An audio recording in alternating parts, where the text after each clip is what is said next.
সুদীপা জানেন, আমি আপনাকে অসম্ভব ভালোবাসি।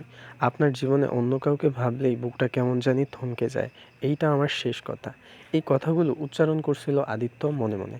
আর কি ঘটল পরের মুহূর্তে জানতে হলে চ্যানেলটি সাবস্ক্রাইব করে পাশে থাকুন। আজকের পর্বে দেখা যায় সুদীপা পুরোপুরি সুস্থ হয়ে রূপাকে দেখতে যায় আশ্রমে নিতম্বের সঙ্গে। এই দৃশ্য দেখে আদিত্য চোখে জমে রাগ আর ঈর্ষার মেঘ।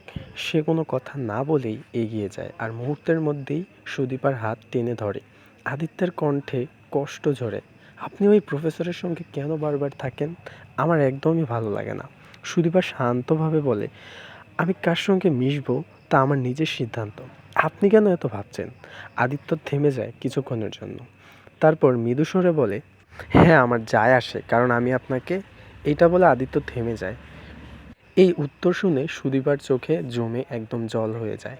সে মনে মনে ভাবে, আপনার এই উত্তরটাই আমার জীবনের মোড় ঘুরিয়ে দিতে পারে মিস্টার চৌধুরী।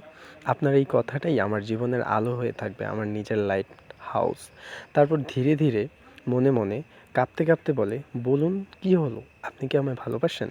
আদিত্য মনে মনে বলে যে হ্যাঁ, আমি আপনাকে ভালোবাসি হৃদয়ের সবটুকু দিয়ে।